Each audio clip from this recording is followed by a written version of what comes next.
listening to the Plan Podcast. Michigan's elite political podcast is about to begin, live from the birthplace of the Republican Party.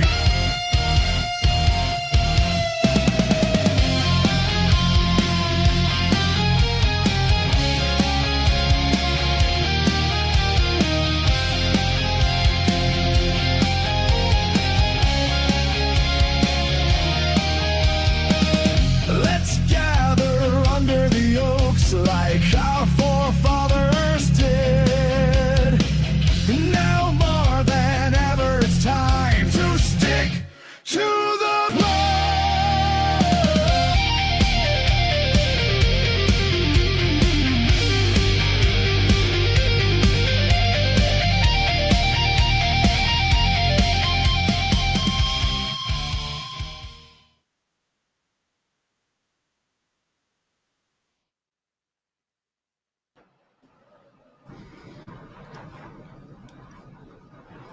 Hello, everyone, and welcome to Stick to the Plan Podcast. Another episode, another Monday. I'm here. I'm Kevin, of course. I'm here with Russ. I always forget to introduce myself.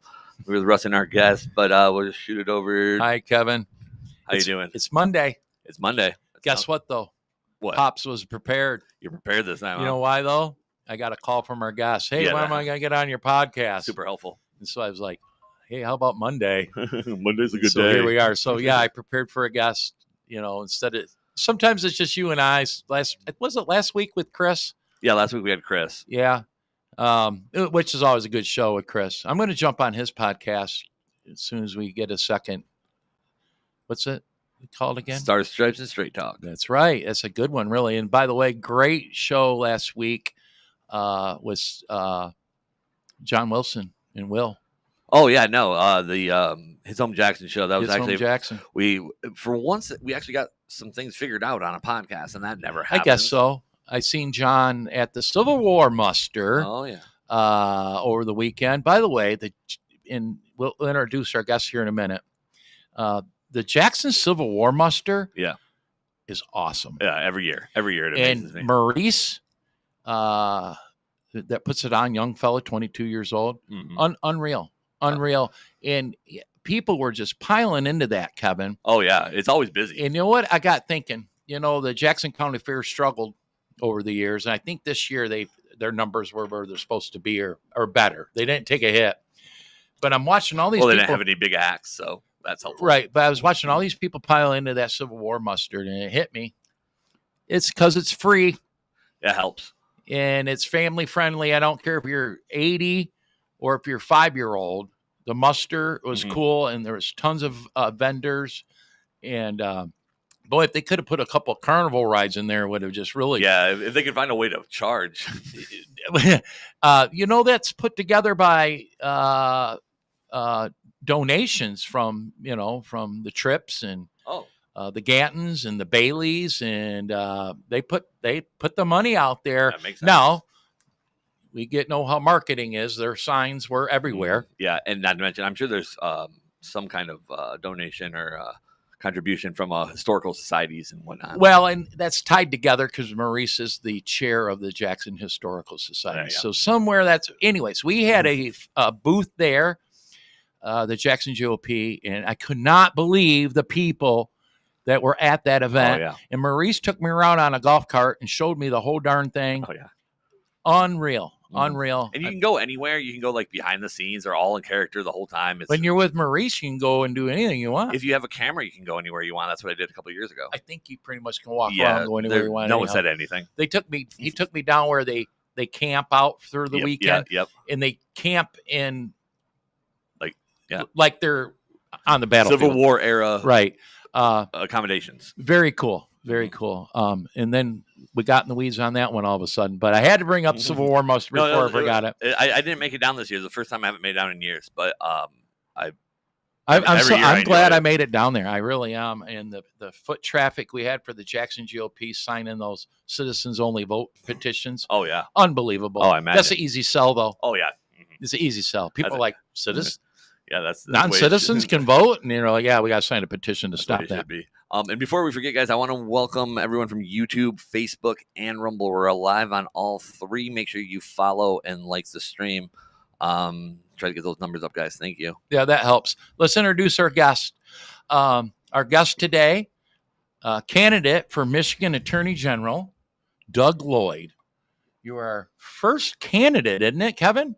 Of anything? We haven't really dug into it yet. No, We had Kevin. we had his opponent several months ago. That was a while ago. There's an opponent? Yes, sir. Well, Breaking news. that's what I hear. Yes. Welcome to the show, Doug. Thank you. I'm Great glad to you be came here. down from Eaton County to hang out with us today. I hope it's okay to announce that you are the current Eaton County prosecutor. You need to be the prosecutor. So. Oh, I hadn't even thought of this. So sometimes you can only run for one thing at a time. So your term matches up. So the opportunity to run for Attorney General. Well, I mean, in reality, so you understand, for the counties, your county elected run on the presidential cycle. That's right. So Yeah. My next never thought of that. Yeah, my next I get it. election's not till 28. All And right. so for me, yes, it was like a perfect alignment. To I run guess for. so. And that's not how I wanted to start this conversation, Sure, but sure. that's exactly what came into my mind. So there's no threat one way or another. You'll be the Eaton County prosecutor unless you win as Attorney General. Correct. Okay, awesome. I've got a question on what an Attorney General's role is, but we'll get to that in a minute. Go ahead and set us up on, you were just talking to some of our precinct delegates, how you became a prosecutor and how you got here today and how you made the decision to run for Attorney General. Sure. The history is really easy because it actually starts here in Jackson County as far as being a prosecutor. I got out of law school in 92. I was a defense attorney for a few years. My then girlfriend, who became my wife, actually started her career down here in Jackson County as an assistant prosecutor. She left to go up to Ingham, and the then current Jackson County prosecutor approached me and said, "Hey, I think you'd be a good prosecutor. You should give this a try." So I did. Started here in Jackson County in 96, fell in love with being a prosecutor. There's nothing better than actually looking at things and determining, should I charge a person with a crime? Because that is some serious power that you possess in order to do that. And on top of that, there's that really second element that there are people who never wanted to be a part of the system. They're called victims. Yep. And they get thrown into this system and they don't have any representation in the sense that they're not really allowed to speak throughout this process. Nor know how to navigate it. Right. And so that is what your prosecutor does. Your local prosecutor does that in all 83 counties. And so I began that for 4 years. During this time, had a couple of kids, was married, and decided to go up to Eaton County, which is my home county. Had the opportunity to start working for Jeff Sauter, who was the prosecutor at that time. And I've been there for the last 26 years, going on 26 years. And when Jeff left in 2013 to become a judge, I had that opportunity to become the elected prosecutor. And so here I've been since then. So you won, do the math here, I guess. You'll know off the top of your head. You've been reelected as the Eaton County prosecutor. I've been elected once and reelected 3 more times. Reelected 3 more times, so right. four times, which is a good resume. Well, it is. I like to think, that's the thing that you have to think about. If you are a county official, you're representing all of the citizens, the constituents of your county. Eaton County is like 110,000. And, to be reelected each time, I think says that, I'm doing what's right, because that's what your local officials looking at is what is going to keep the public safety there and keep the public safe. And I believe that's what my citizens see when they vote for me. That's very cool. I know one thing that resonated with me. You and I have ran into each other at a couple of events, and you talked about experience. To run for this role as Attorney General, and I guess that would be undisputed. Your experience as a prosecutor, which people need to put in their mind. That probably says a lot You know the job, you know what it takes, and Well, and that for me was one of the deciding factors of why I decided to get into this race, is that I looked around of what are we seeing at the federal and the state level. We're seeing a lot of political activists just get into the job and just choose to go do things that your local county prosecutor is never going to do. The local prosecutor is called the original public defender for a reason, because their job is to actually make sure that they can prove a case before they ever actually charge it. So if you're watching a prosecutor get in front of a podium and start shouting out that I'm going to go prosecute so-and-so, but yet they've never reviewed any facts. oh, Well, besides the fact that, they're violating the Michigan rules of professional conduct by doing that, it's just wrong. That's not how you're supposed to do. So that was one of the main factors that I thought about, is that it's time that we actually get back.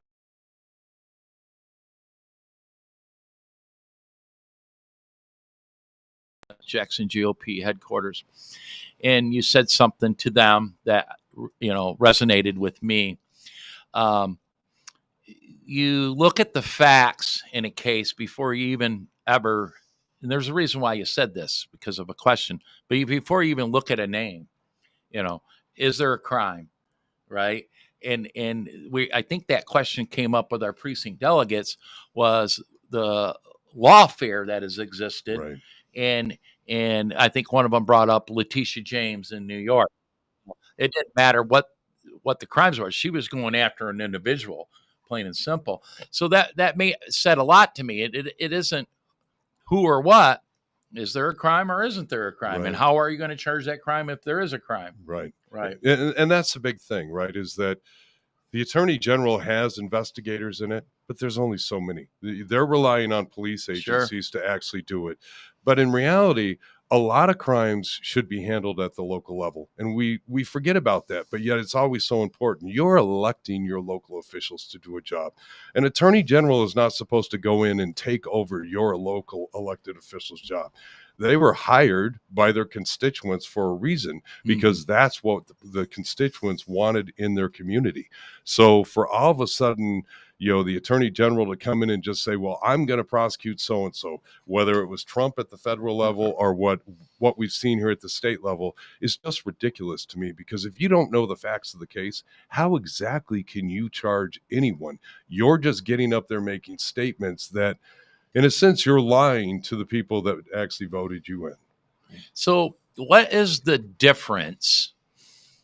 I understand one's county level, one's state level. I guess maybe I should frame this differently. What is the specific role of an attorney general? And what is the difference between the attorney general and, say, a local prosecutor? Sure.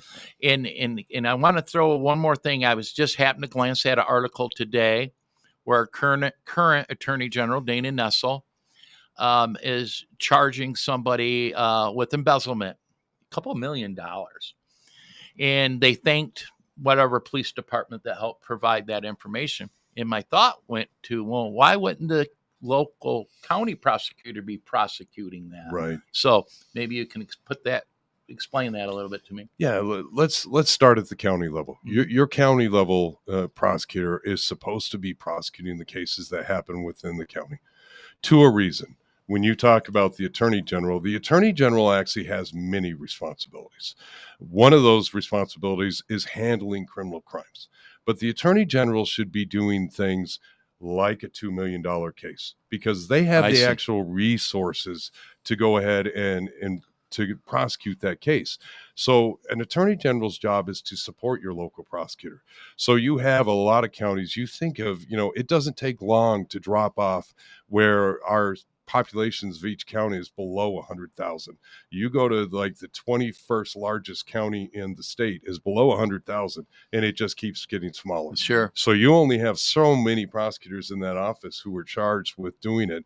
In Eaton County, I run about 7,000 open cases a year. Wow. And so, and there's only I've been pressed at 3 or 4, right. 7,000. And, and I'm fortunate enough to have 10 attorneys, but those numbers drop off for your locals. So that's exactly what an attorney general is supposed to do is that when you have a case that large or it's crossing jurisdictions, right? The state attorney general is actually able to consolidate those cases. So especially if they cross jurisdictions, right? I So can instead see of 3 different counties having to do that, they can consolidate it where it's only one trial happening in one county. 3 different opinions. So let's three take different, and not knowing the circumstances around the case I just referenced, I read today. Let's say that was within one county jurisdiction, but you did say something. If that was an embezzlement case of $50,000, the local prosecutor probably would have handled that. But when you get to the $2 million mark, you need more resources to go after that, because that was a pretty hefty one. Yeah, and when you think of embezzlement, right, that's a paper case. Mm-hmm. You're talking about bank accounts, you're talking about money, you're talking about the documents that go with it. Embezzlement cases that I've tried in the past can last weeks. And so, when you talk about that, if you have a prosecutor's office that only has a couple of people in it and you take one of their prosecutors out for a 3-week jury trial, oh boy, you've just killed the whole county as far as being able to do. Now you're backed up to months. Right. And then years. you have all these other people who are, going, well, what about my case? That's where an attorney general, an effective attorney general, is going to use the resources, those taxpayer dollars that they're given, to actually support the local prosecutors and make sure that actually happens. Got it. You have 1,000 questions all of a sudden just there. But by the way, if you're interested, I do have the according to the Michigan.gov actual responsibilities of attorney general, just because I was looking into it before the show. Are you thinking about running, Kevin? No, I just had no idea what the responsibilities were, and I figured I'd be prepared. Good for you. And I pulled that up on the screen now. And you pretty much nailed it, Doug. It's pretty much what they said. They just put it in, more, I guess, political words. You got to ask why, Kevin. Why is it in political words? Yeah, I have no idea. You're supposed to be representing 10 million people. It shouldn't be in political words. It should be in words we all understand, I agree. right? But it shouldn't be in political words. No. Yeah, as I'm reading through this, it's like, it's pretty. I understand it, but I could look at some of the words, and I know people, like most people don't know what an appellate court is. Sure, and they really don't explain it. Like they say, oh yeah, they're pretty much supposed to help out, and then do the Supreme Court stuff. But that's an easy one to actually. You get down, and it's actually in statute, that below a certain amount of citizens. So I think it's 75,000, which takes up, like we talked about, right? That's going to probably be maybe like the 30th largest county all the way to the 83rd. They only have 3 to 5 attorneys. So they'll handle the actual case at your criminal level. Right. But then that defendant has a right to appeal his case as a felony. If you go to trial, it's an automatic appeal. If you do a plea, it's a discretionary appeal. But they don't have the attorneys. I have an attorney in my office who's actually my appeals attorney. Yeah. Those smaller counties don't have that. So one of the tasks of the attorney general is to have a unit whose specific job is to handle all those appeals for all that, let's say 50 or 60 counties that are left that need work. They handle all the cases, that are going up to the appellate court, up to the Supreme Court. So the county handles none of those. It's all the attorney general's office. Right. The attorney general takes that on. And obviously the local prosecutors are grateful for that, right? Yeah. They don't have, it takes time and work to actually, because now you're talking about writing. And then you're talking about having to go to Lansing and actually argue the case, which for me in Eaton County, that's an easy right. Right. Sure, if you're my attorney, but if you're up in, if you're up in the UP, wow, that's a trip. Lewis County, that's going to be a long trip to get down there. That'd be a struggle. Absolutely. I think I asked you this privately, somewhere where we ran into each other, and being familiar with the Jackson County prosecutor, Kelsey Guernsey. I know she's expressed concern, and I would assume it's the same way in Eaton. And but she's expressed concern with a handful of years ago of the creation of the Public Defender's Office. Not that she has a problem with the Public Defender's Office, but how they're staffed. And she struggles with staffing. 2 problems: shortage of attorneys, right, which I didn't know existed, Matter of fact, she was just explaining to me how attorneys coming out of law school, if you work for government, there's a way to pay off your student loans, but that's just a way to help get people in the prosecutor's office or probably the public defender's office. But she's gone to our county commission, which has no money, right? We struggle like most counties. We've had jail millages put down, and they had a cut here and there to fund a jail. And she's like, hey, guys, I know you don't have any money, but boy, I could use a couple of bucks for one or two more prosecutors. Right. We're swimming here. They're working more than an 8-hour day. And how does a county get their arms around that? And how have you dealt with it in Eaton County? I know Eaton County's had its financial struggles. It definitely has. Yeah. To the point to where I think don't have county road patrols, and they're dealing with it on a township level. But yeah, just explain that to me, Sure. She talked about a pot of money in Lansing that's been held up.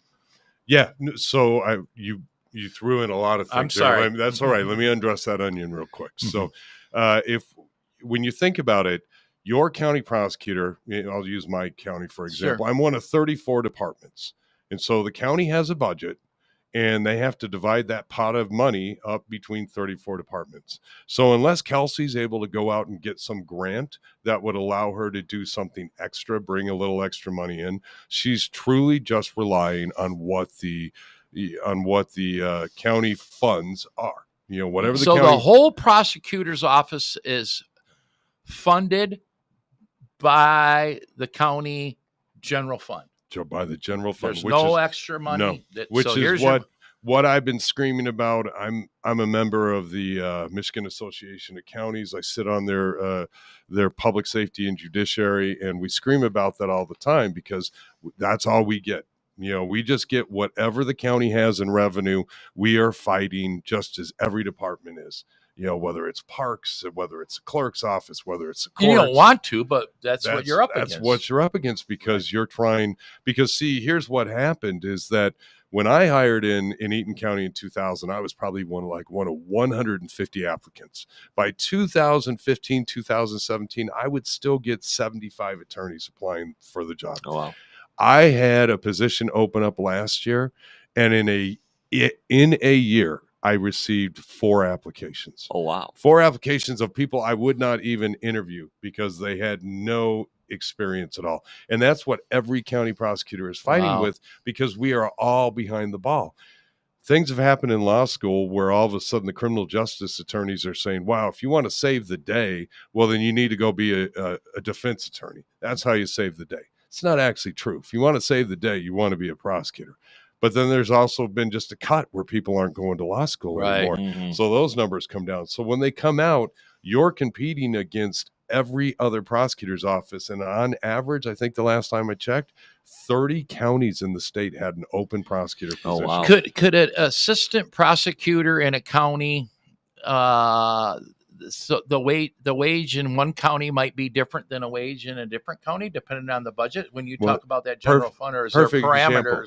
I've had 5 of my attorneys leave to go to the AG's office. Oh, now the AG is set by the state, right? So they're one of the 5 electeds that are set by the legislature. But then they're a law firm like everyone else. Those 5 attorneys make more than I do as the elected. And that's how it is. There's counties around me, and that's what I'm fighting with, that they can go to other counties and not work as hard and make more money, whether they go over to Livingston or Ingham or any of those counties. Why do you think there is a shortage of people going to law school or attorneys in general? Student debt and expense. Yeah, I think debt had a lot to do with it. Obviously, I've been an attorney for a long time, right? When I tell my young attorneys what I paid for, for semester hour, their mouth just hits the ground. Right. So you have that, and I just don't think that it's been publicized in the sense of how great a career it can be. Right. Almost everyone I know who is an attorney, whether you do civil work, and we all know civil attorneys, or whether you're doing the criminal aspect, they enjoy their craft, right? Yeah. But you have to be willing to go to that 3 additional years of law school, take, you got to take a test before you can go to law school. You got to take the bar exam after you go to law school. So it's, you've really dedicated some time to actually get to that position. Right. But let me get back to that defender question, because I know you were asking that.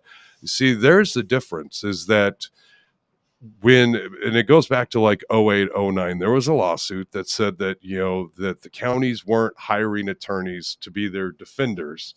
And I won't use the word public defenders because they don't represent the public. Right. They represent citizens in your community who have been charged with a crime, but they may not be members of your community. They could be out of it. Yeah.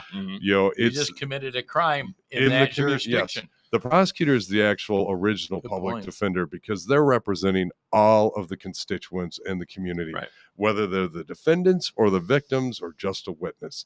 And so that defenders, when that lawsuit happened, the legislature went through, in order to resolve it, created a fund. That fund that the governor just put through her budget this year is $250 million to go to all 83 counties. And how it works is that they did a study. Jackson did the same thing, and they would have based, like, what did it cost us for 3 years on average to do this? And so Jackson County has to pay that set amount. So let's say it was $400,000. At one point, they were calling it an unfunded mandate. Well, that's the fear they have, right? Is that legislatures give them the money, but if one day they cut it off and they have to then fund it, because I know in our county, their budget's something like $2 million.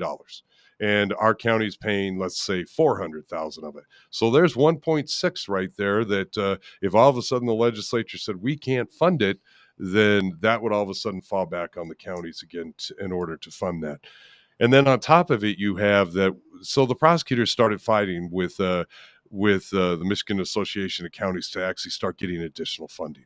And it went through a 2-year cycle where the 10 worst cities in the state, which meant the 10 worst counties, as far as committing crime, actually got money from the legislature. Then it went up to the top 15 counties. So I believe Jackson fell into that as being one of the most dangerous, top 15 dangerous cities. And so they were receiving money from the state. This year, the governor didn't even put in her budget. Obviously, everybody knows what's going on at the legislature. Yeah. You can't get that. And so that additional funding that would help your local prosecutor actually be able to fund some of the things she needs to is stuck in the legislature. Yeah. And wouldn't that be fair? You're providing all this money in order to enhance better defense. Wouldn't you think that you'd want to fund money to your prosecutor's office? To equal it and to make sure that you're funding the best prosecutor's office you can for your constituents in each county. There's kind of a reason why I asked that. One, I've been very concerned, listen to the Jackson County prosecutor with the hurdles that she has as a prosecutor. Oh, by the way, she does well with what she has. Sure. That's for sure. And I knew you could answer that. But I wonder at what level I'm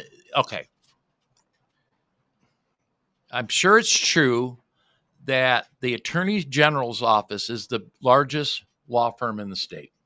I believe that's right. That. Yeah. If not, it's right up there. Right. So there's a lot of resources, a lot of employees, a lot of attorneys that you just said make more money than they do at the county level. State gig.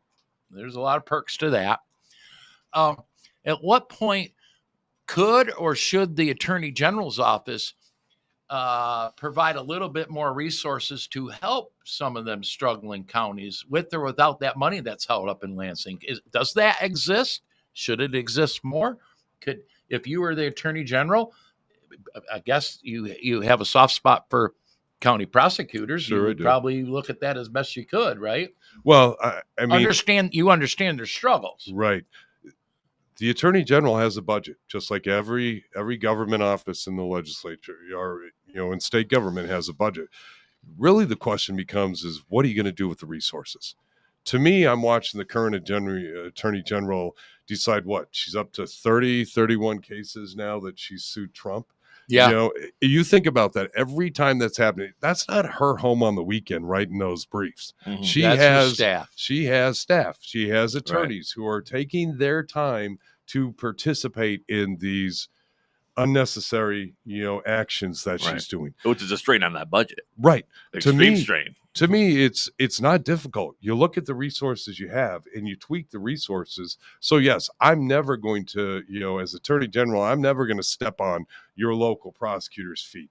That's their job. But if somebody wants to call me up, and almost all of them have my phone number, if they want to call me up and say, we're really struggling here, then yeah, you're going to tweak those resources so that, you have, as part of the group, Kevin put that up, criminal cases is one of the things you do. Mhm. Now, they should be focusing on those super large cases, Yeah. right? That cross jurisdictions. But if you get a county who just goes, I'm swamped, So any what chance if you can help. a county? I just thought a scenario. A county, the matrix says, "Hey, you're set on prosecutors, and things are running smooth." All it takes is a couple of difficult cases, and then all of a sudden the county's resources are depleted, Sure. and the cases keep piling up. We might go from 7,000 to 8,500 in the snap of the finger. Correct. If your prosecutors are tied up on difficult cases. I just wondered if there's a good working relationship, and if there should be, with the AG's office to help in that regard. And is there good communication between county prosecutors and the AG's office? And if not, does that run along political lines sometimes? I can't speak for everybody, right? But I'm going to tell you that it is, my understanding, the communication between the actual Attorney General and your elected prosecutor. And remember, right, they're elected too. Your local county prosecutor has been elected by his constituents, just like the Attorney General was. The communication has not always been the best. Now, that being said, if you get down the line to the staff attorneys who are going to be there, no matter what Attorney General is, they stay there while others come and go, especially with term limits. Sure. You hope that those people who are working in the Attorney General's office have the experience, have the knowledge. And I do know, specific cases where those staff attorneys have actually come to counties, difficult case, a CSC with a child. Yeah. Maybe it's a murder case with co-defendants. And maybe that's a young prosecutor who's never had to actually experience that yet. And they will come out and, sit second chair, which means that you're helping with the case. Maybe sit first chair and have the young attorney sit second chair so you learn. Because, see, that's what I do in my county, is that my experienced attorneys go into court on these hard cases, but we bring a younger attorney in because we want them to learn so that they can do it. So one day, that's what an Attorney General, when we talk about support, you're exactly right. They should be there. That prosecutor should be able to reach out and say, man, this is a really tough case, or this is a CSC of a child, and I've never actually had to do that. Can you help me? And yes, we can. I often wonder too if some of the larger drug cases probably wouldn't be multiple jurisdiction related. I've noticed that criminals really don't know where the county line is, nor care. Or care. Especially if you take Eaton County, and you can be in South Lansing, and you don't know if Well, and that's a funny story I have there, right? Is that the prosecutor before that, there's now in Ingham County, was really progressive and decided that police officers could no longer arrest people for certain things. And MSP trooper pulled somebody over, and they were told by the defendant that, well, you can't arrest me because Carroll said so. And he had to nicely point out to him that this ain't Carroll's County. This is Doug's County. You did cross over. And you're going to jail. And so, not to get hung up on county prosecutors here, because we do want to talk about Attorney General. But I think if memory serves me right, if you're at the Lansing Mall, that's Eaton County. That is Eaton County. That is correct. Eaton County, and you could just be driving down whatever's criminals don't know you've crossed the county line. They don't know. Crime doesn't. Most just go people away. don't know. That's, No. Yeah, I mean, I don't know. I mean, generally around here maybe, but what if I'm up there? I have no idea. Well, that's the difference, right? I mean, you think about Lansing and Delta Township, which is the start of my county line. it's similar to thinking of Detroit, how you moved from, Royal Oak to Clawson or something You else. cross the street. And be in a Yeah, different you didn't town. realize you were. Now you're in Easter. And Eaton is interesting if you really think about it, because it is basically a rural farm community, the majority of the county. Sure. But you got Delhi Township, which is a major township. Delta. Delhi's in Ingham. I'm sorry. Yeah. Delta See, Township, he doesn't even know. which is Yeah. a major township. It's in the over state, a third of the population Yeah. sit right there in that township. and so. I have to assume a lot of your cases, because of population, come out of that township. Well, and they're also the ones that are continuing with the police force. So as you mentioned, Yeah, we're that's right, losing the yeah. out county. So you have 3 MSP troopers covering that whole out county, Wow. and then their own police force up. Yeah, and we're down barely south. hanging on to sheriff's patrols here in Jackson. I talked Our to sheriff sheriff. has done real well with night patrol, and he did make an arrangement with MSP that he can look at the schedule and say, MSP, we're short on this date, and MSP has said, okay, we'll pull troopers from around the area and even offer overtime to give us night patrols. So Right. that's a relief that happens. But our sheriff's done well at keeping night patrol going, but it's hanging on by a thread. And that's sad. When elected as Attorney General, and you walk in the door, you inherit that staff, right? Right. You inherit the staff that's already there. Correct. I would assume that some staff are like, oh, I'm not working for that guy. I like her, but they know the end is near for the current AG because she's term limited out. Correct. But you inherit that staff. What are you going to do first day in the door? What would you like to change in the AG's office?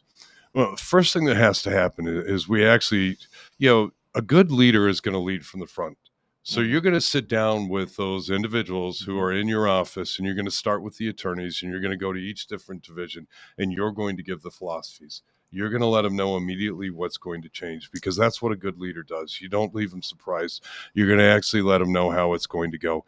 In between the time of me winning election and actually going in, for me, that would actually be when I would actually start working, because I'm going to want to know the numbers of attorneys in each particular unit. I'm going to want to know where they're at. Why do we have a DEI unit? What is that unit supposed to be doing? It's one of the things. And how is it paid for? Yeah, if you How is it actually paid go for? to the Attorney General, you can see their breakdown of their organizational chart, and that's one of the areas that's paid for. What are these people doing? What is their jobs? And I'm going to have, it's going to be before day one, because I'm going to have meetings with all of these unit chiefs before I ever hit that swearing in. So, right, because you'll be elected.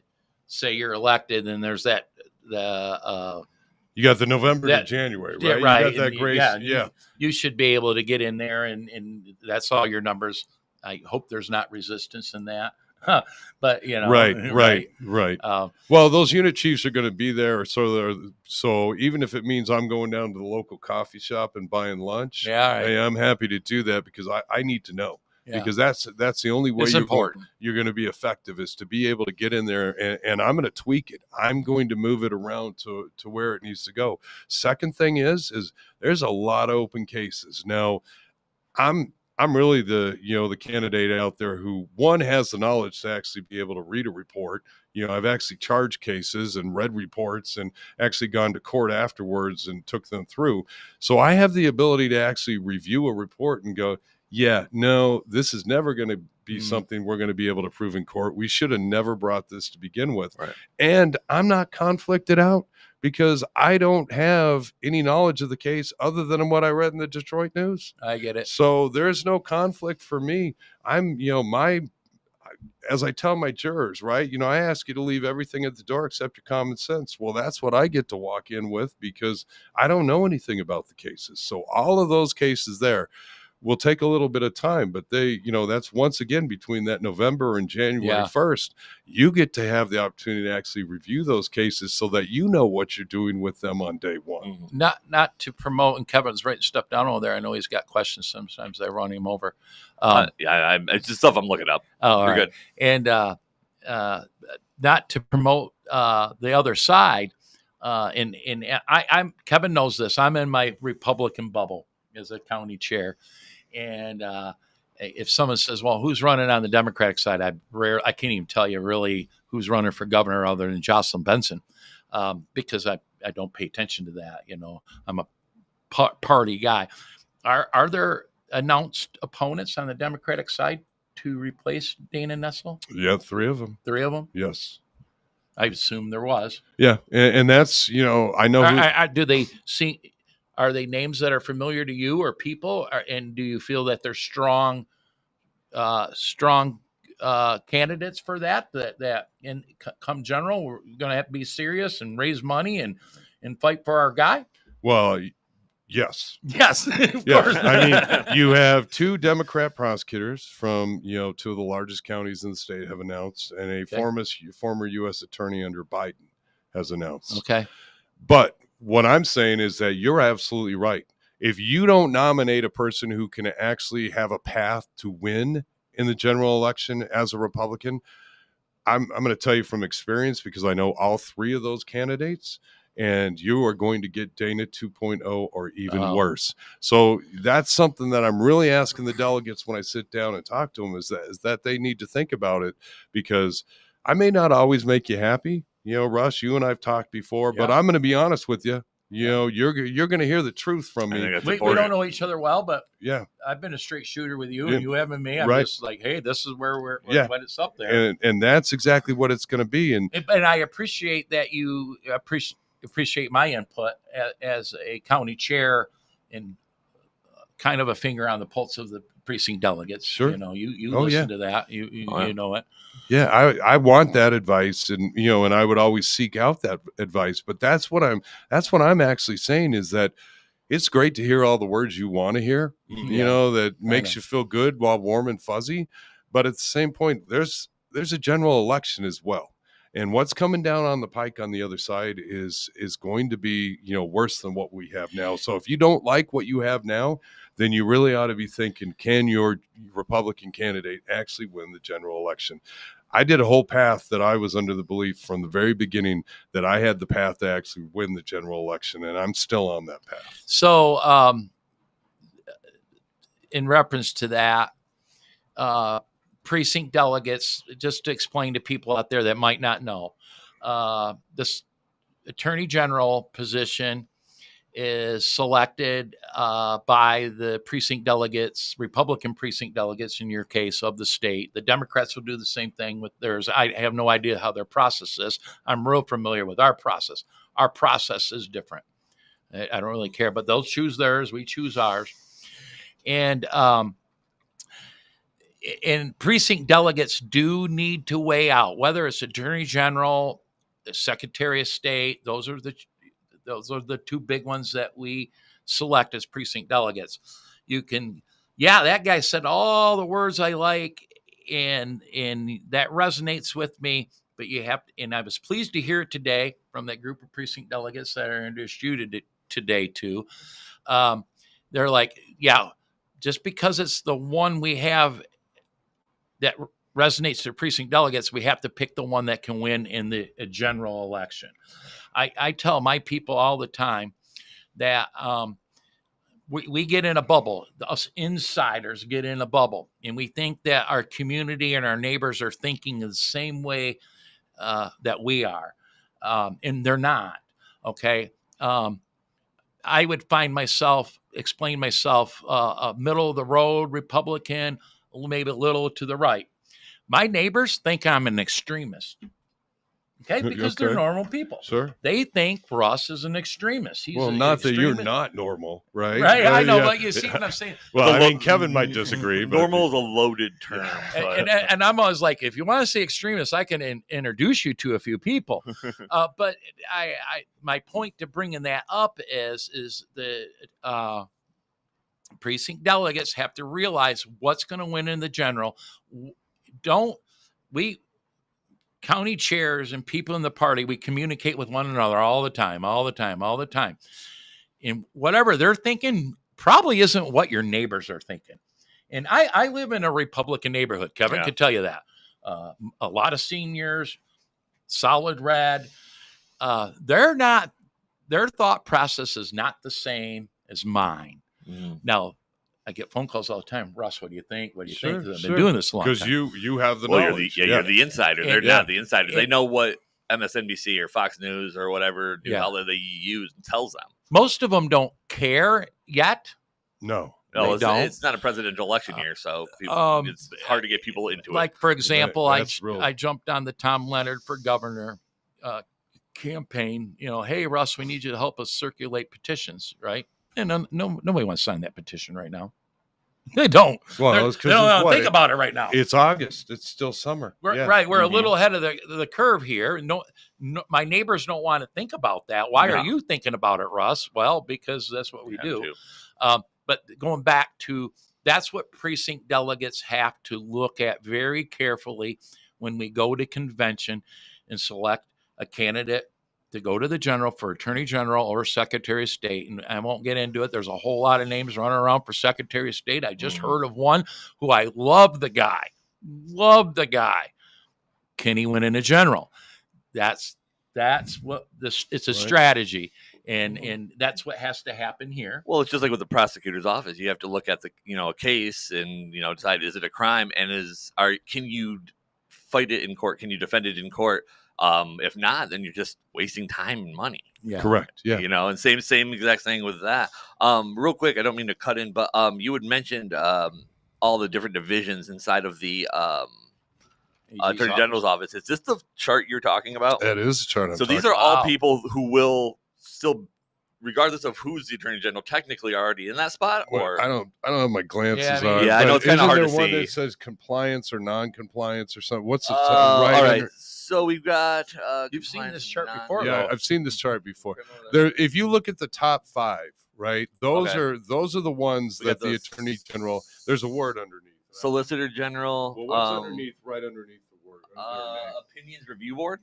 No. Are you talking about right here? Line on the first one. No, go up a little bit. Oh, this one. Yeah. Solicitor General, and then who it is, and Sherman. And underneath that. That says Opinions Review Board. Yeah, Opinions Review Board. Sorry, I was trying to make it bigger, but unclassified and classified. Yeah. Unclassified means that I believe that's one of the positions that the Attorney General gets to pick themselves. So the Attorney General, slush fund. well, no, the Attorney General has like 5 positions that they don't have to go through the board tax. All these other positions have to actually be hired in. Oh, so they weren't handpicked by the current attorney general. If they say unclassified, they're kind of a board that. Well, no, if they're unclassified, they're picked by the attorney general. That's their person. So if they're classified, then they're a regular employee, and they went through the regular. And I'm hoping this is this way. We just went to a family reunion down in Hillsdale, and my cousin is a longtime employee for the Hillsdale County Clerk's Office. Okay. And I've learned what these employees do is they position themselves to where it doesn't matter who the clerk is. I'm an employee. Correct. And I'm going to do my job that I've done for 22 years or whatever it is. Another great example is the city of Jackson she just retired here a few years ago. They had an administrative assistant for the mayor and the city manager. And she'd been through so many mayors and city managers that it did not matter to her who they were. But she knows all the insides and outs for decades. By the way, nothing got by her. She ran the whole show. I'm sure. She could have been the mayor or but you would hope that's how employees are there too, Right. I mean, when when you get down the line, right, you're working on a career. Right. Exactly. If you're staying there over, because in the old days, if you were prosecutors, you went there for like 3 years, you made your bones in a courtroom getting trial experience, and you went out into private practice. Now you see a lot more career prosecutors. Yeah. So those AGs, when they get further down the line within the units, you're looking for experience because they're going to be the ones who actually do things, right? Whether it be, go ahead, Kevin. And I don't mean to cut you off. I guess the question is so you mentioned that the unclassified are the ones that the Attorney General handpicks. I believe those are the ones that get to handpick. And then the classified, my question is then who picks those? Is that, it goes through. Well, obviously the new Attorney General could flip around people within there. But when you say classified, what I believe that means is that I just can't walk in and go, okay, everybody's gone. Right? You're all fired. No, they're classified. Are there union issues here too? I believe that I believe the AG's office does have some form of professional organization. I couldn't imagine wouldn't, you know. 'Cause I guess that answers my do they at a question. county level? It depends on what county you're in. Ingham has it. Eaton County, now your sheriff's deputies. Yeah. They have unions, but animal control. But no, the regular. I call the regular employees in Eaton County the great unwashed. I wonder when they say just get classified if they met under bargaining units or something. Yeah, Right. I mean, Yeah. tenure. And the unclassified are like the ones that you can bring in, chief of staff kind of Okay. thing. Those are people you get to pick when you come in. And we're a long ways away from that, but I would assume that you would hope that when you win an attorney general, that you're going to probably take some people that you want to work with, right? I mean, you're probably not thinking about that yet. And if so, maybe you'll pick me. Well, there you go. Yeah, there you go. I would have recommended, but Yeah, I'm not. I'm taking it day by day Sure. as far as this goes. But I have learned you are a day by day kind of a guy. I mean, I am. I found if you try to plan your life as Yeah. a prosecutor, then all of a sudden you end up getting a phone call at 2 a.m. that you never expected. think about how much more successful you'd be if you could predict the future of crimes. Though, if you knew tomorrow there was going to be a huge drug bust or a murder, I'd be Tom Cruise, right? Right? You'd be killing it. I mean, I understand. Couple things I did write down. We did county help. Look at that, Kevin. Hey, what do you know? Largest law firm. Look at that. We don't usually cross things off the list very well. I was looking at like the current case, and I don't know if you know much about it, that Dana Nessel has against the MEDC. Yeah, that's a mess, isn't it? Yeah, and truthfully, I'm cases like this and some other ones that have been making the headlines. It's all right. The MEDC is ran by her, her friend, the governor, and appointees for that. So for her to come out to investigate, I guess that's all they're at right now. Investigate the MEDC is kind of surprising, but I kind of wonder too, is maybe she couldn't sidestep that, or if it's, hey, it's make it look like we're working for the people, because I'm assuming our current AG is going to endorse one of the Democrats. She's going to hope that they get in instead of Doug Lloyd. Sure. And, even though it gets tweeted that supposedly I'm besties with Dana Nessel, I've spoke to her maybe 3 times and, the whole time she's been there. So we're not. So I don't know what her plans are. I'm going to make the assumption, Russ, that she will not be endorsing me. No, I don't think she will. That will be my guess there. I think we'd all be surprised. I'd be concerned. I'd be concerned. I think I would be the biggest. I'd be concerned if she did. Yeah, I know. You'd be concerned. So would I, for that matter. When you talk about that MEDC, though, right? We've only all just read the news articles, but there's a lot of things in there, and it's exactly in the AG's wheelhouse of what they should be looking at. They're a separate arm. They're not they're not the governor's lawyer. They're their own lawyer, and they're not the legislature. They're supposed to counsel the legislature, but they're not the legislators' lawyers either. So they got their own guy. Right. They are the I think it's Andy Fink right now. Yeah, it is. Yeah, I do. I know. You know Andy? I do know Andy. I love Andy Fink. He's a great guy. I do. But, so they should be doing this. And, and that's something now, once again, right? I mean, why are you in front of a podium talking about it or getting out on your little YouTube or whatever and saying it? Just go do the damn job and actually figure out what's going on. Because when you're giving $20 million over to somebody and they're not doing anything with it, that's my taxpayer dollars. How about we get that right? Don't talk about it, be about the it. Detroit That's a perfect line right there, Kevin. That's the Detroit News headline. I think that ties into supposedly the governor has a major donor that part of that money might have went to her, filtered out, and anyways, I hope our Dana Nessel, our current AG, is serious about if there's problems there, fixing that. You might end up inheriting that. Well, I mean, here's the great thing, right? I mean, this just happened now. There is this little thing called statute of limitations, right? Boy. So you only have a certain amount of years, a window. That's always a problem for you prosecutors. Sometimes that whole statute of limitations, unless it's something like murder. Murder doesn't have a statute of limitations. Yeah, good. But otherwise, it could, and I could tell you that would be one of those cases where I go, let me see what you got. Yeah. That's a lot of money. Yeah. And a lot of moving parts. I wasn't very aware of it until talking to John Wilson on his Home Jackson show about it. And I looked into it some more, and I was taken back. And, Kevin, the MEDC's been kind of a problem before the current administration, to tell you the truth. It's always been somewhat controversial.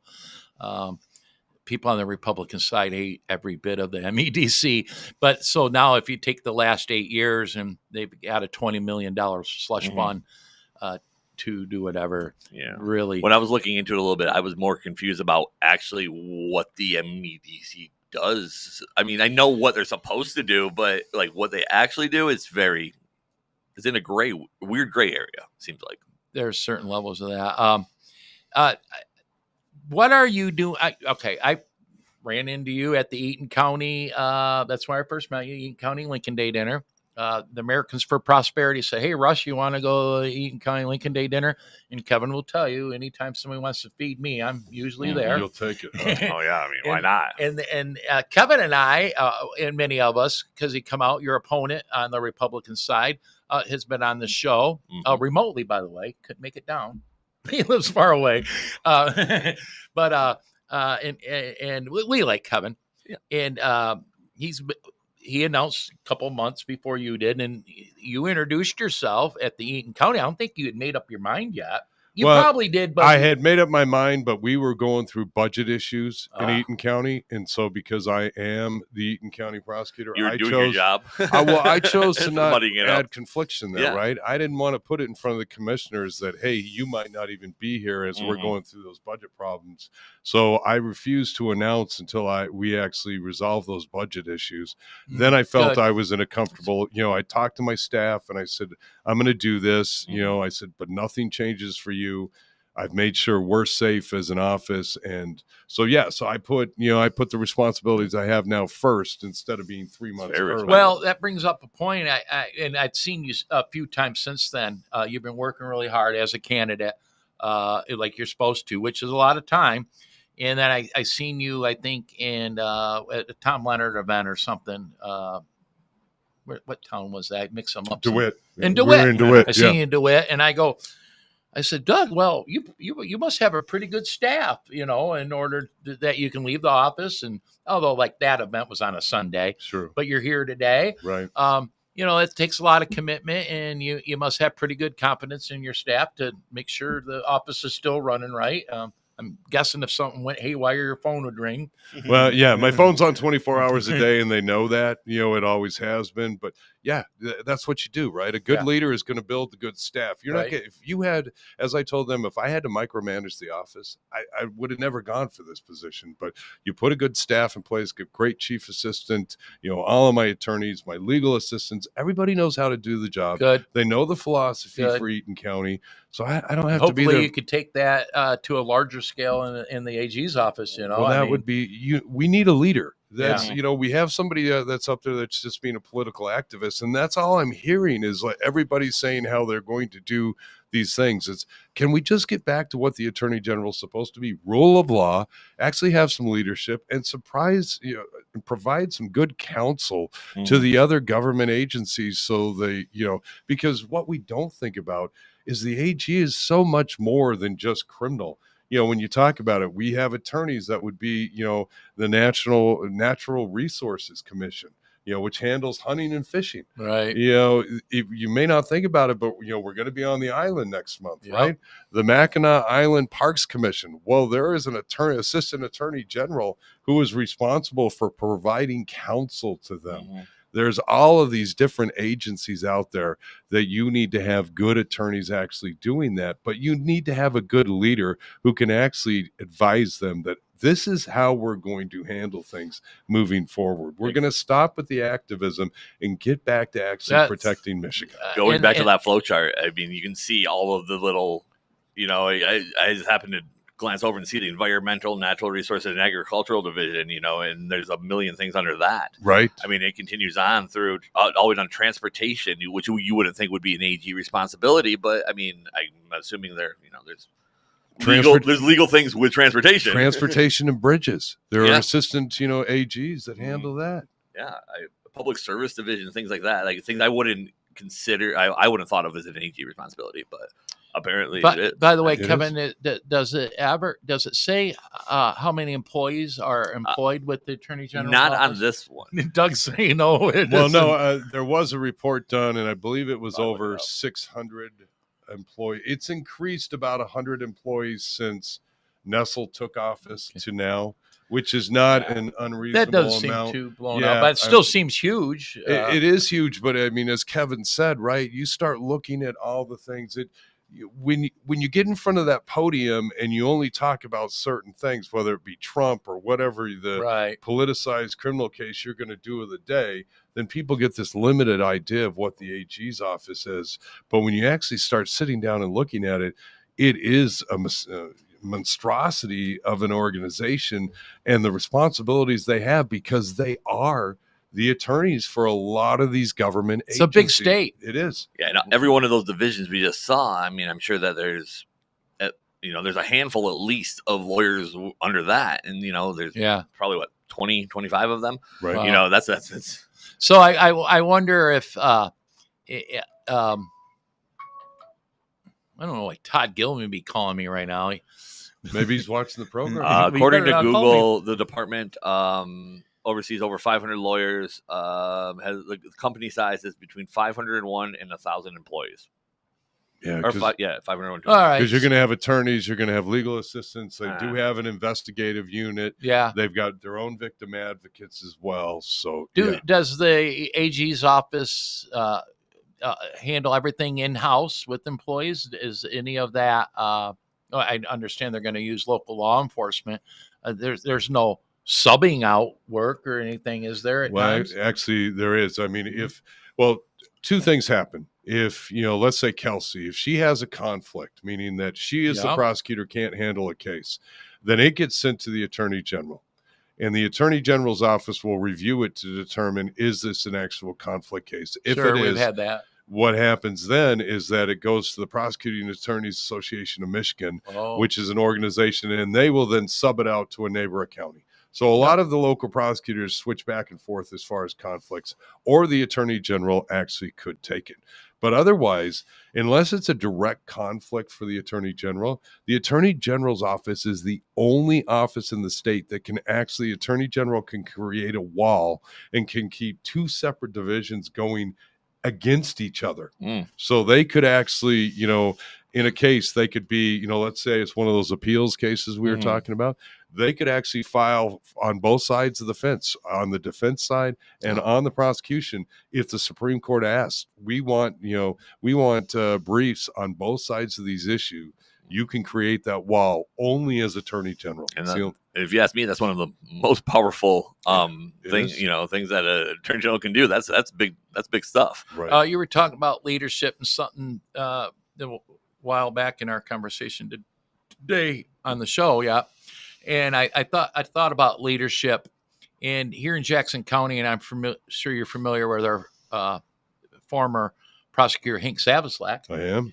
And Hank was our longtime county sheriff. Right. And got his law degree while being a sheriff, and said, I'm going to run for prosecutor. Never tried a case in his life.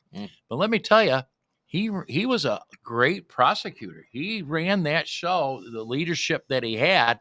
And some people probably would disagree with me, but I remember he ran a great prosecutor's office. And I think that was from leadership. Yeah.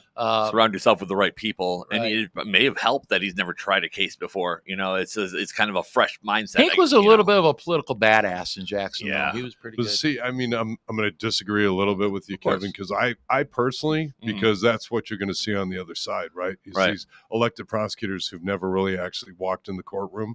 So to go fresh perspective, I mean, that's great if you want to have theories and ideas and just sit out there. Fair. Whereas, Hank, who I knew, you go back to the 90s, he was the sheriff when I was, a young assistant prosecutor, right? Yeah. Right. So Sure I was. did know it.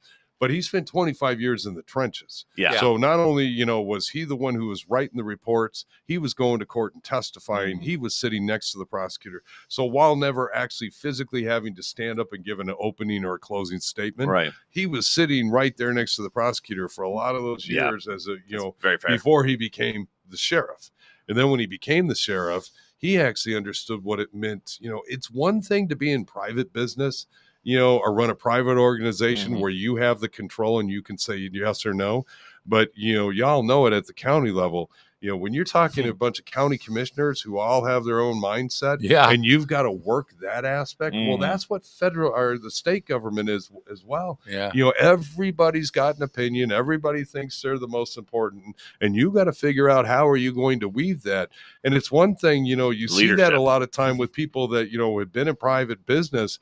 Well, they come in just going, well, gosh, we're just going to do this. And, and then when everybody doesn't just go, yes, sir, they get stuck and don't know what to do. Well, So, you better figure it out. A good example is, by maybe be careful here, our former chairman of the Jackson GOP, who was actually a smart guy. He was a leader of manufacturing here in town, like a vice president of a major manufacturing, great Republican, but never part of us. And he became chair, for example.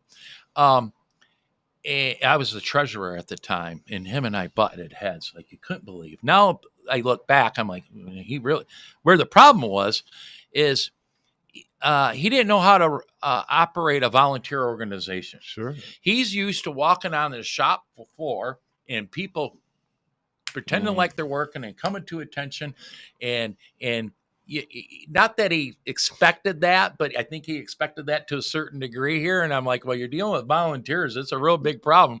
And it ultimately was his downfall. The precinct dellers like, we got to get rid of that guy, and I'm, well, he made us money. He's a pretty smart guy, and that's a hindsight thing. And I ended up taking a spot after some maneuvering. But I don't know. I just think of that example. Just because he's a good leader in his manufacturing, what he's done his whole career, didn't make him a great leader when it came to this organization. He probably could have in time, but we were a little bit impatient for that. I, for example, I just owned a bar in town, and I started going to meetings, and there was a little bit of resistance. What bar did you own? I owned McThirsty's Pub. Yep.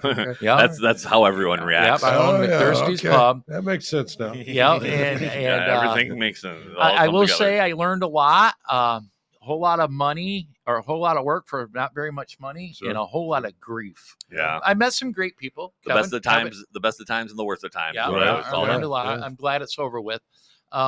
But I just kept coming around. And I think some of them, this is long before that chair I was talking about. We're like, wow, who's this guy? Why is he coming around? I just kept coming around. And that I bribed people and I fed them a few times. And so I got on the executive committee and, just kept doing what I thought I knew best. Sure. And became treasurer. And then some upheaval happened. And ultimately, I'm a second term as chair. And I remember a county commissioner that we have, been around a long time, said, I don't know about that Russ Jennings. He's a little rough around the edges, but there's something to him. And we've had previous chairs, leaders of manufacturing, attorneys. Right. My favorite past one was an attorney, and then a wife of a major manufacturing. Leaders in the community. The guy that owned the bar shouldn't be the chairman. Okay? But why not? But on the flip side, I'm with Kevin. Why not? But on the flip side of that, on paper, I'm the first chairman to make it into a second term. We haven't held a chairman for a whole term in 10 years until I came around. So I shouldn't look at myself that way. I don't now, but I remember in the beginning, what the heck am I doing as a chairman of a political party? And there, just go. So there's something to it. Maybe that rough around the edges, normal guy thing. But you spent your time in the trenches, like you said. You just said it. That's Right. what made me bring Right. that up. I mean, think you Trenches. came around and you started getting things and you started seeing things, right? Yeah. And so, I mean, it wasn't that you were just, out here doing something else and then got elevated to that position. You actually had, the experience of understanding what the organization was Well, about. it's easy to anoint the person that owns a major manufacturer, his wife, to the position, or so I guess maybe did help that I came from the trenches, from just not going Like away. you said, the average, I Joe don't- citizen. and I'm not Joe saying I'm voter, the greatest leader by no means. I have my struggles in this. But you whole surround game. yourself with But with you people back that the help. leadership, So Well, because to me, that's the most important thing. You have to, you came in, you put your time in, you understood it, but then when it came time for you to elevate yourself, you were ready to do it, Mhm. right? And that's kind of where, if you That's- look at me, where I'm looking at going, yeah. okay, I've put the time in. I understand what leadership really is about because you are in your second term. You've moved this organization forward from where it was before. And that's what we need to do with the AG, is actually move it back away from the left and bring it back to the center, because that's where it's really supposed to be. it's supposed to be right in the middle, and it's not happening. It's shit. The AG's office. I know you guys. You got the Democrats running, you got Republicans running, but at the end of the day, it almost should be a nonpartisan position. In my opinion, it should be. I I mean, mean, I gotta represent wouldn't both want it sides. to be. Right.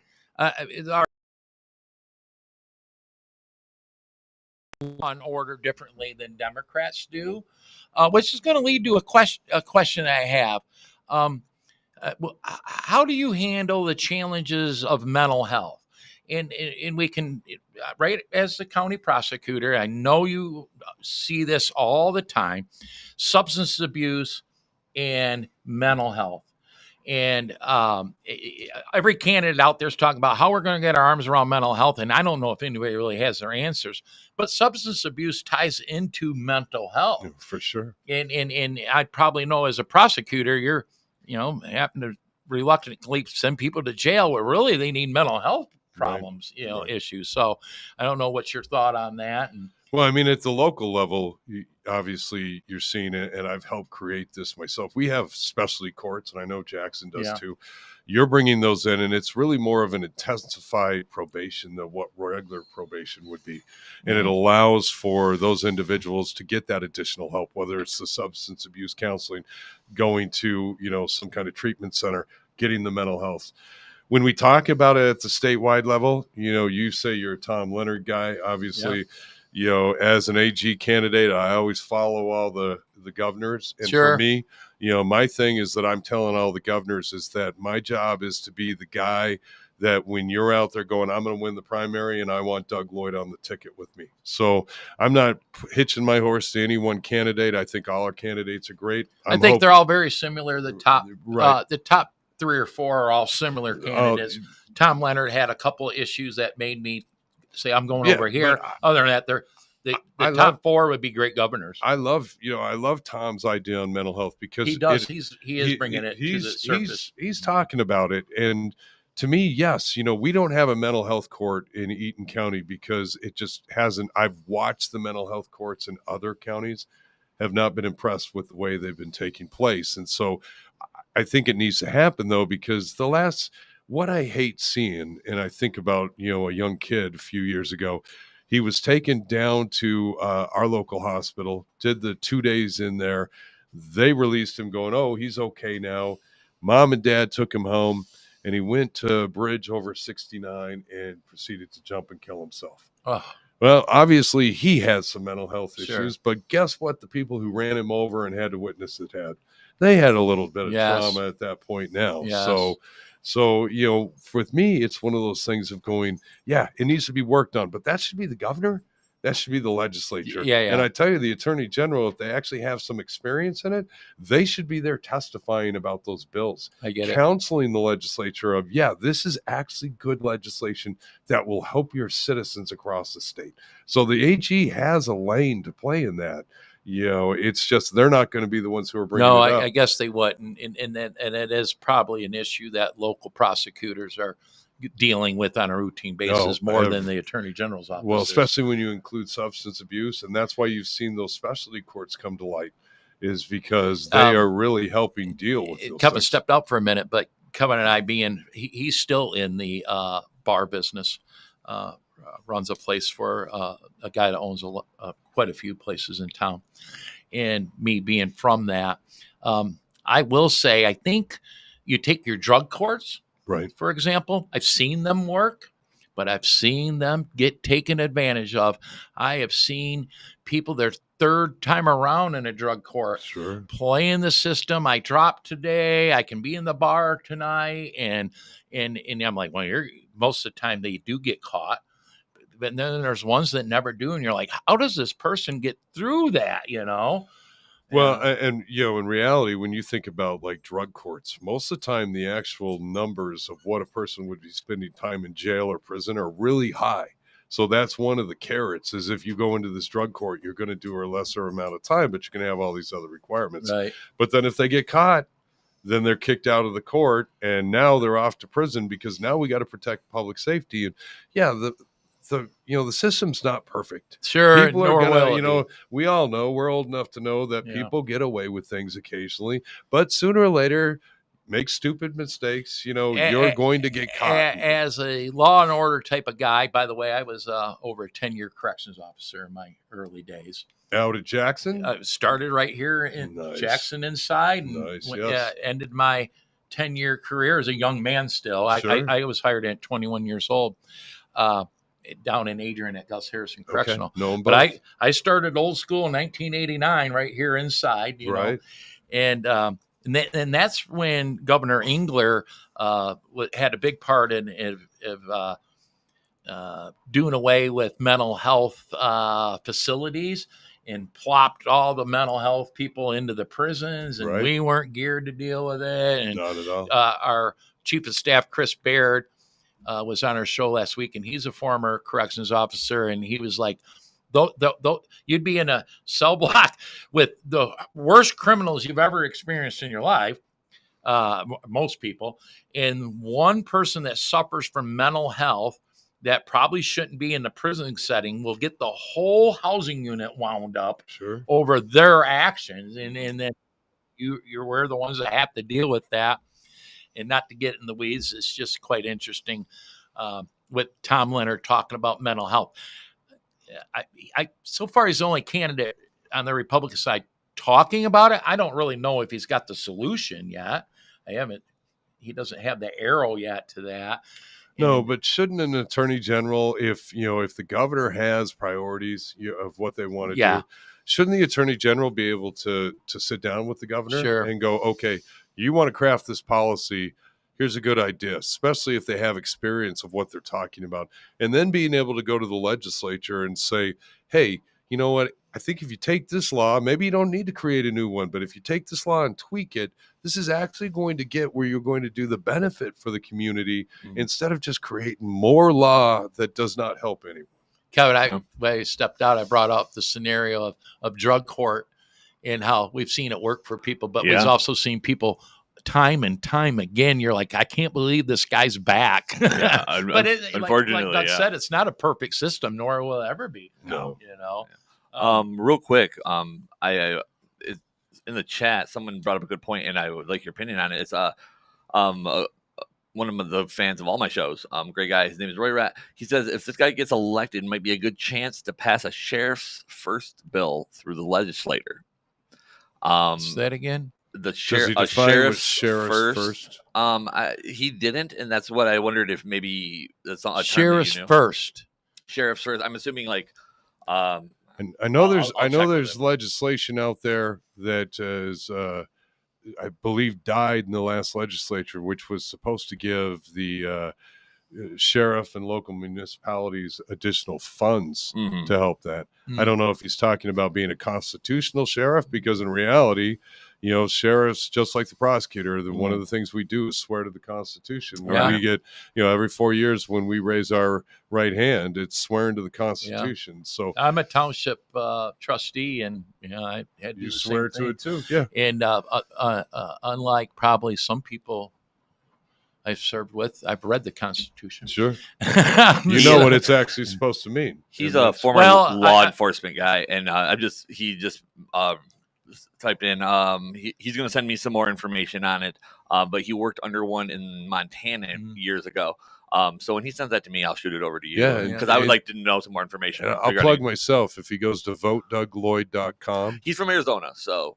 Okay, but still, if he goes to votedougloyd.com, he can send me, he can send me an email and explain it to me, tell him to send it to you and me. Yeah. And we can take a look at that and see. I think this has been a great interview. You can stick around if you want. We usually go into 20 minutes of things I promote with the Jackson GOP and some of my opinions on a couple of things. And but before we go to that or cut you loose, I'm prepared to cut you loose for a minute because I could use the restroom. Yeah, that's what I had to do. Kevin does have a little break thing set up. Yeah. What do you want to say? I'm precinct delegates are probably, due to my position, are probably the ones that are going to watch this interview. So Sure. What do you want to say to them? How you want to wrap this around, or anything else you want to bring up? Well, I really enjoy situations like this, right? You and I have seen each other at large events, and at large events, candidates are getting tough. 2 to 3 minutes with a person.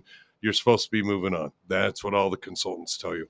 When I'm sitting down, getting to, like Under the Oaks or any of the other things, then I'm actually getting those delegates who are getting to give me questions. Absolutely. For me, I'll tell them, I think they've got to see that, leadership's really important to me. You got to be able to have it day one. You got to be able to walk in.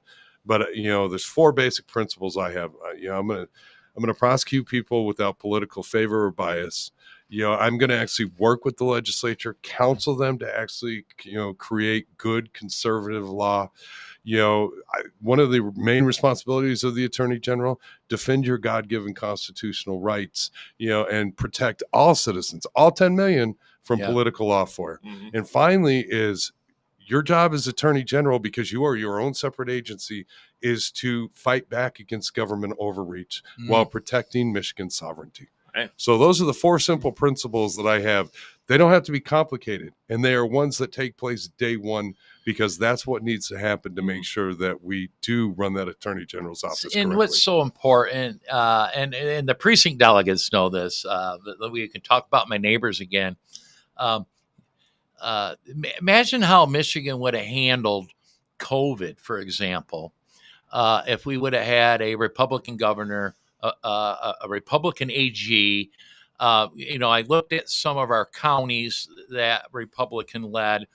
In Jackson County, for example, were 7 Republicans on our county commission to 2 Democrats.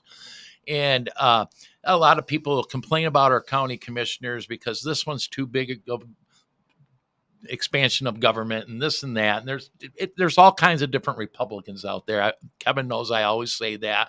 I got a couple of county commissioners who are not like me, but I do look back when we were under state COVID restrictions. Our county commission, along with a lot of them, said we're not putting any resources to that at all. Sure. We are not enforcing that one bit. Matter of fact, they even got rid of a health department director because he or she was going a little rogue on what they wanted. And people got upset because they used the county health department budget to promote vaccines and this and that. Mm-hmm. But when you boil it down, our county commissioners had defended our rights. Some counties did more, but they did. At the end of the day, they were there for us.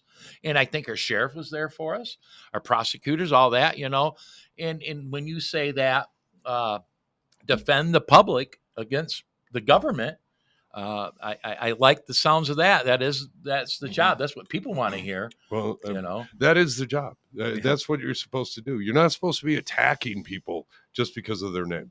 That's not what your personal beliefs or right. Right. You shouldn't have a personal belief. Yeah. You know, no, I mean, I'm sorry. Like I said, you can take your common sense with you. My common sense is conservative. So that's how I'm going to look at things. But, you know, I'm not going to have personal beliefs when I'm doing this. It's black and white. Are the facts there or aren't they there? And if they aren't there, then why are we doing it? And when we're looking at things of, you know, all these different agencies, that's when you're a little more broad, but you're more broad in the sense of how can we make these agencies better so that they actually benefit, you know, if it's a hunter or it's somebody going to Mackinac or it's your bridge, your local bridge. Those agencies should benefit the citizens. Everybody, yeah. Because how did our AG's office line? I know how they lined up, but where were they involved with the Line 5 thing too? You know, I mean, well, she sued Line 5, right? She sued Enbridge, right, so you got the governor suing Enbridge, and you got the AG suing Enbridge, and for me, that's I'll leave that up to her. I haven't went deep into it because once again, I want to have that clear mind when I walk in because I want to take that time to know what I'm doing day one. Yeah, because that's probably going to still exist. Yeah, if you notice, she doesn't do anything fast. You know, at the county level, we would be crucified if we took as long to do cases. Government never works fast, but the higher up you go, the slower it works. Yes, that's for sure. Maybe that's a good thing, but I get frustrated too on the snail's pace that we do things. A couple things in the chat real quick. Karen Wooten says from over on the Facebook side says we need to have Doug back for a U-toss. Doug will be back for U-toss. Karen is our treasurer, by the way. And I met Karen. I think I had her up there. Sparta 3 days into my campaign, I go to Sparta. That was quite the eye-opener. Sparta, Karen. I usually travel around the state with Todd Gilman. Yes, I know that. But Todd couldn't go, and Karen and I used to travel around the state together, and for whatever reason, her busy, whatever. So she was up there. But it hit me today, Karen, and I'll tell you on the phone. I was just telling the precinct delegates were meeting. The precinct delegate subcommittee happened to be meeting when Doug got here. And, 6, 7 of them in there. Yeah. And I went in, it occurred to me, since we moved the endorsement convention up, we think, to March, we need to get the attorney general candidates in here for our Under the Oak Speaker Series. We're all focused on the candidates for governor, right? But we need to get them through here because we got to knock that out before February, March, or whenever they have that. So Doug will be back for a Speaker Series event. Awesome. I think your opponent's already been here for a Speaker Series event, so that one's knocked out. I was here. All I gotta do is worry about you. Well, that's great. That's all I do is worry about me. The other thing was back to Roy Rat. He had just mentioned he wanted to know if you knew of or know Nevada Attorney General Adam Laxalt, Laxalt. The current Attorney General. I don't know if it's the current. He said the current Attorney General is Democrat. Okay, apparently, what did he say? So Laxalt is a staunch GOP guy, from what I remember. Laxalt, yeah, LAX. Yep, LAXALT. Yeah, I know the name. I know the family. The family was a big Nevada family. He's from the Nevada area and Arizona and stuff. So he just mentioned it. So I do. You stay a little knowledgeable on things. I mean, you. Well, see, Russ, I'll give you. I was born and raised in Las Vegas. Okay. Nevada, and he was talking about Reno. So and then I came out here for law school, and that's where I met the bride. So one more quick question: you a lifelong Republican, lifelong conservative? I got asked that question, and so I'll throw it back at you. 1984, my parents were Republican. Yep. They went to Republican conventions just like today. So they're involved. Yeah, back in the day, right? Yeah. My first election was 1984. I voted for Ronald Reagan. Mm-hmm. So my question back when they go in, are you Republican enough? I'm like, I don't know. Is Ronald Reagan Republican? Because that's what I've been voting for since 1984. Good news. Is Republican. Good news. So yes, I mean, that's what I'm on the ballot at the local level is Republican in a very purple county. I would assume Eaton County is a red county. And purple. Is it purple? Yeah. Is that because of Delta Township? The bleed over from Ingham County happens. Is the sheriff a Democrat down there? Sheriff's a Democrat up until this last election. My treasurer was a Democrat, and county clerk. Was there a possibility? I don't. Have you had pretty tough runs to keep your seat? 16 was a tough election. Oh. And then 20 and 24, they realized they couldn't beat me. Oh, so, well, good. so yeah. Yeah, well, there you go. I don't want to toot my own horn. Right. But Well, nobody the reason ran, why- so reason why I asked this, and I did not get this impression from you one bit. I live in a community where people run as Republicans just because it's red and they know they're going to win. sure. And I kind of thought Eaton County is a little more red, but apparently it's a little purplish. No, Huh? it's 50-50. Yeah, It really okay. is. And that's one of the things that I talk about when you're talking about, do you have a path for the general election? Because, you get to the general election, you're going to need more than just Republicans. Yeah, You're going to need you to do. pull everybody. Yeah. And that's what, you go back and look at the history of mine. I'm usually, myself and the clerk are the two highest vote getters every time Oh, wow. in the election. And we're pulling people from, all sides of the ballots to get there. You're going to So- need that in the general, and the biggest key in the general in a midterm election is Republicans that stay home and don't vote. No, Republicans have to get out. and But I vote. will tell you, in my 10 years of doing this, in 2024, we learned the importance of that and the whole chasing low propensity voters and getting them out to vote. We've gotten pretty good at that. And everything I hear, that momentum will continue and probably even grow. And of course, the flagship's going to be for governor. And, you hope that your straight ticket voters will, that whole game, it is out there. But it is important that there are Republicans in midterms that sit home, and we need them to turn out. But I think, Jackson County and all the counties, and I'm hoping it looks like Michigan GOP will be geared to get those voters out in the general. Good. So I hope that's the case. Well, they need to. I mean, that is the word that when I talk to people, it's like you all got mad in 2024 and stood up and said, my voice will be heard, and you're not going to be able to hide anything this time. Yeah. We got to continue that. We got to do it every time. There's no reason not to. No. I mean, get out there and vote. It's not a hard concept. And, And it's so easy now. You can be against absentee ballots all you want. Bottom line is it's here to stay. And Republicans, it was a tough one in 24 to convince people to, sign up for your AV, and your ballot will come. You fill it out. Now, we highly recommend that you don't stick it in the mail, drop it off at your clerk's office or whatever. But even like, your grandma, my mother, she stuck it in the mail. I get it. I understand why. It's so easy to vote now. Just vote. Yeah. And one thing I'll throw at you, and Kevin knows this, and Doug, we had a special election in the township where I serve at on a public safety renewal on a May special election. I voted no because I hate special elections. Sure. And the clerk was saying, hey, but with AVs, people have more opportunity to vote. And come to find out, less than 10% of those ballots were even sent in. They sat on people's dining room tables. How can that happen? Yeah, and then the in-person voting, I said it on the show before. I think when I put my ballot in, I think the counter said 54, and I voted at like 7:00 At PM. night. Yeah, Yeah. 54 people. Crazy, right? In a township with 15,500 people, I believe it is. Yeah. I mean, I've gone into my precinct before, and, I'll wait to the original work crowd, right? Because you think about the old days where everybody was trying to get in before 8:00. Yeah. And I'll be voter 2 at 9 a.m.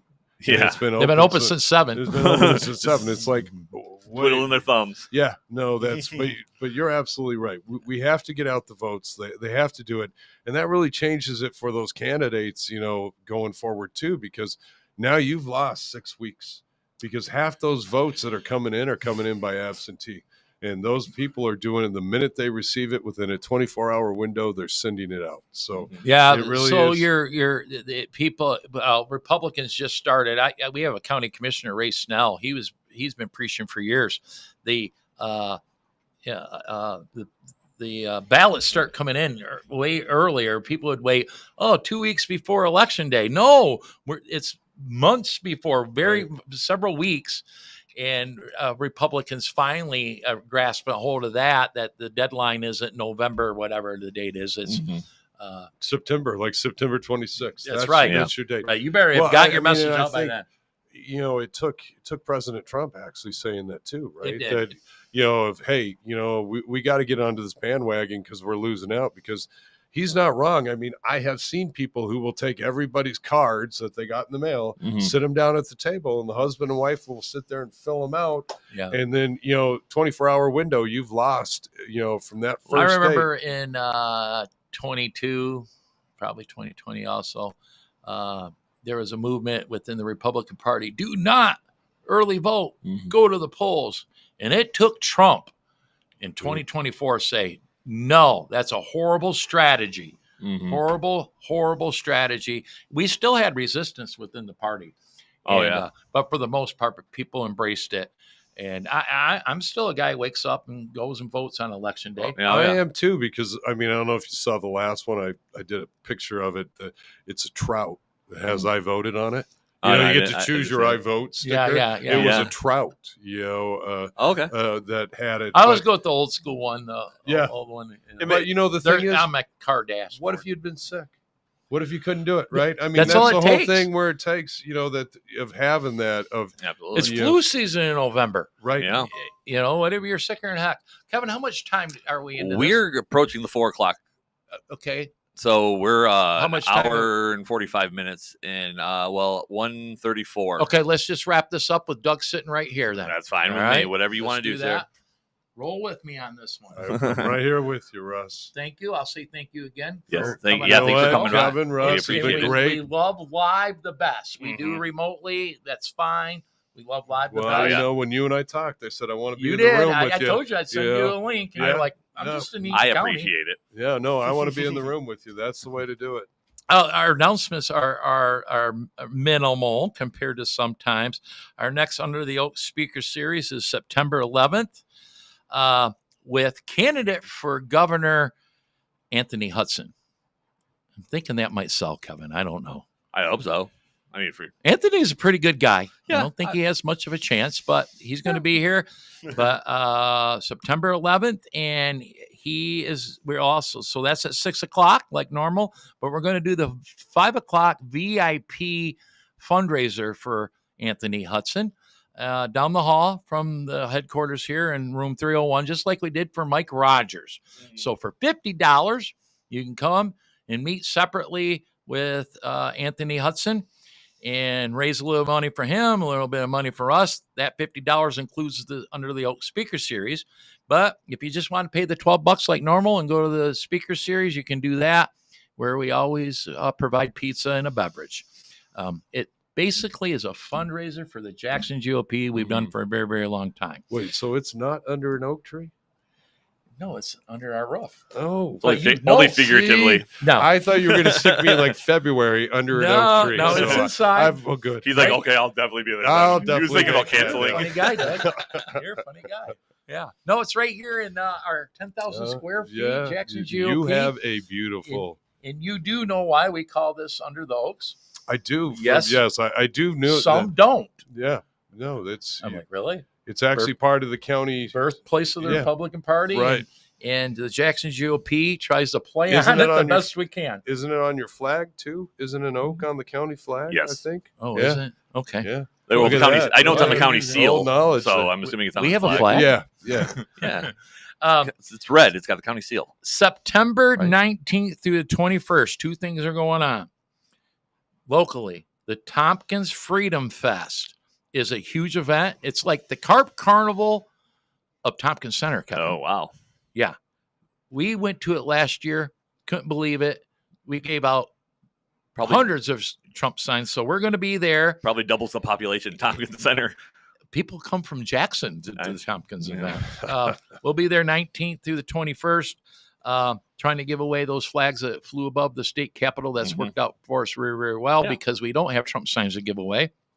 And that's free to attend. So look for the Jackson GOP booth. I won't be there. I will be at Mackinac. That is the same weekend as Mackinac. If you're interested in going to the Mackinac Conference, the Michigan GOP Mackinac Conference, go to the Michigan GOP website, get your ticket to that.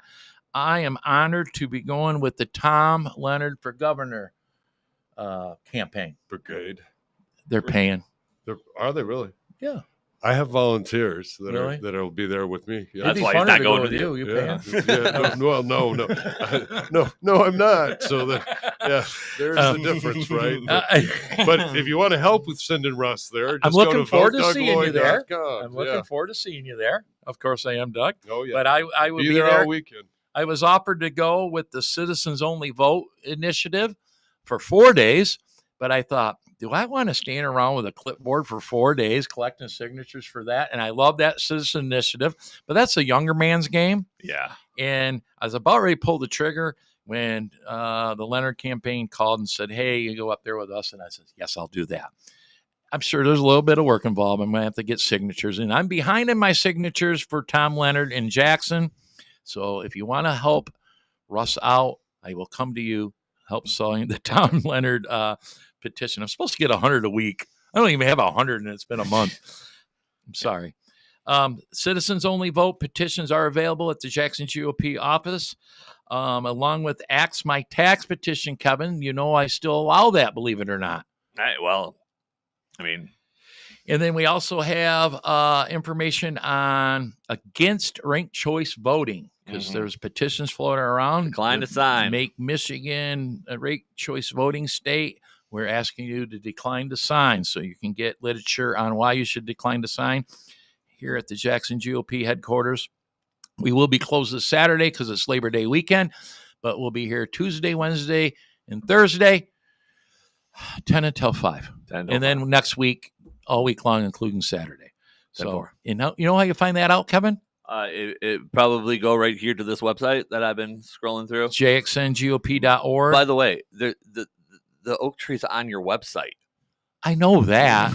Yeah. I think he was talking about the county flag has the oak tree Yeah, on it. I think the county seal has it. The county seal. Yeah, then I think it's pretty similar to that, but it's a red flag with that seal. It looks Right. Just Anyway, it real doesn't quick, if you get a mailer in the mail promoting a city candidate, any of the few coming up over the next couple months, and the name of that pact is the Under the Oaks Pact, don't be tricked. That is not us. It's some local Democrats that are up to some trickery promoting their candidates. That wasn't even written down, Kevin. sneaky little snakes. That had been exposed to me the other day. The Under the Oaks Pact is nothing to do with the Jackson GOP. That's all I got written down. Awesome. Doug, do you have anything else you want to leave the peoples with? No, the only things I'd say is, if you want to learn more about me, go to votedougloyd.com. You can send me an email. We are quick to answer that. You can go find me on Facebook at Doug Lloyd Prosecutor. And that's where you'll see where I'm going and where I've been. Doug, I put that in the chat, and I will put it in the description of the show. So I think we're appreciate it. fortunate that we have two good candidates for AG. I really do. Kevin and I've got to know Kevin. We've had him on the show. I'm very happy that I've got to know you, and I'm sure we're going to get to know each other even more as the time goes on. We're going to see each other. We are fortunate. We have, I think, two good candidates. Different. You guys are different. One comes from one end of the legal world and another. It's time for precinct delegates to sort that out. Maybe we'll take the experience. Maybe we'll take whatever. But we're fortunate there. And then we're also fortunate to have, in my opinion, 4 good candidates for governor. Like we said earlier, all of them are very similar. I jumped on the Leonard campaign because of a couple things that I liked. That's how that works. We're very fortunate there. And we're still sorting out the Secretary of State thing. We've had a couple of candidates announce, and that's fine. And then there's a rumor of a big name popping out there, and I cannot expose that today. I want to, but I can't. And we'll see how that sorts out. And the date for the convention has not been set yet, but I was at a state committee meeting where we voted to move this into the late winter to get that over with, so whoever wins out of that convention can start campaigning for the general. Right. And it makes great sense to me. I learned, and I hate to do this, but we brought up Andy Fink and the Supreme Court candidates. We elected them in an August convention, and they had 0 time to raise money and win in November. There's no mechanism. The Democrats have a mechanism where they fundraise all year constantly for those Supreme Court justices. And it doesn't matter who the nominee is, that money goes to them. And Andy Fink told me, he says, Russ, if I lose this Supreme Court race, I'm going to devote my time in creating that same type of scenario for our Supreme Court justice candidates. Because, guys, that is really a big problem here in Michigan, is our Michigan Supreme Court. It is nonpartisan, but it's stacked with Democrats. And well, it's not nonpartisan though, because your Supreme Court justices are nominated from the convention, right? So they're already political. They're only nonpartisan on the ballot. Yes, yeah, and they're the only position that gets an I next to its name. That's right. Incumbent. But they were picked out of the out of the party convention. Out of both sides of the fence. And Judge O'Grady, I got to know him. What a great guy! What a great Supreme Court justice he would have been. And Andy Fink, I have some of my friends in the political world that don't like Andy. I've always liked Andy. He's a smart guy, graduate of Hillsdale College. How can you go wrong? You know what I mean? Yeah, you're generally pretty smart if you graduate. So I'm done, Kevin. All right, I promise. Awesome. Promise. Thank you, Doug. Thank you very much, Doug. We do appreciate it, guys. Thanks for watching Michigan's Elite Free Speech Podcast, the Signal Plan Podcast. We'll be back next Monday. I know we don't have anything planned. Oh, we don't. No, we never do. It's fine. Make sure you follow the channels on Rumble, YouTube, and Facebook. Like the stream, and we'll see you all next week. Have a great day. You've been listening to a Grandma's Boy Media Production.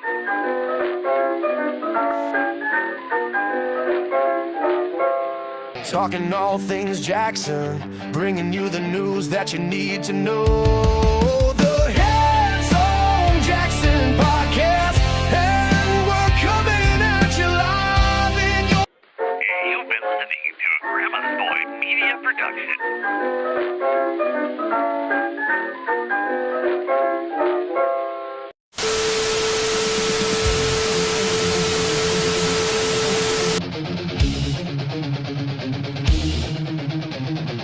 Welcome to the Stick to the Plan podcast.